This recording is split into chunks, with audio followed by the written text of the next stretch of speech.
Salut! Parlons de l'ingénierie aquacole. Ce domaine, qui combine habilement technologie et biologie, a permis une vraie révolution dans la production de poissons. Absolument.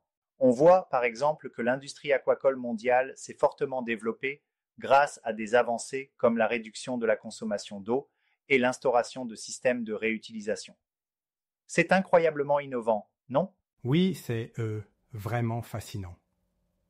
Les progrès technologiques, par exemple, permettent d'optimiser l'usage de l'eau, rendant possible des installations, comme des cages en mer, même dans des zones autrefois jugées non viables. En parlant des installations, la classification des systèmes extensives, intensives et semi-intensives montre bien comment on peut adapter la densité d'élevage et les apports technologiques selon les espèces et leur stade de développement. C'est astucieux, non? Exactement. Dans une ferme intensive, par exemple, on utilise une technologie poussée pour maximiser la production par mètre cube, alors que dans une ferme extensive, l'approche reste plus simple avec un faible apport technique, comme dans la pisciculture en étant naturelle. Ça se comprend parfaitement. Et il y a aussi cette distinction entre unités de production fermées et ouvertes. C'est fascinant de voir comment la conception même des structures influence la qualité d'élevage.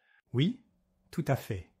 Les systèmes fermés isolent le milieu pour protéger les poissons, tandis que les systèmes ouverts, typiquement des cages en mer, bénéficient directement des courants pour l'échange d'eau. C'est bien vu.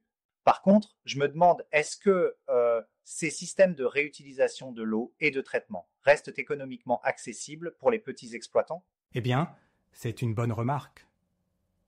Les coûts sont effectivement élevés, mais ils sont essentiels pour assurer une qualité optimale de l'eau, surtout dans des environnements intensifs.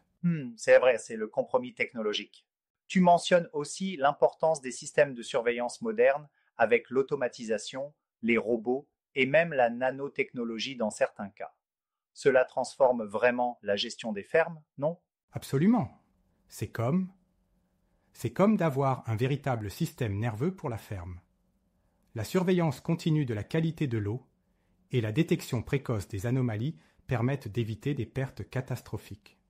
Exactement.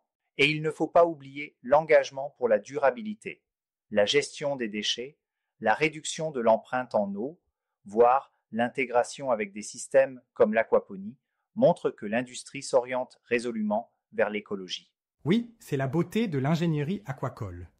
Elle intègre des concepts technologiques et biologiques pour créer des environnements de production performants et durables.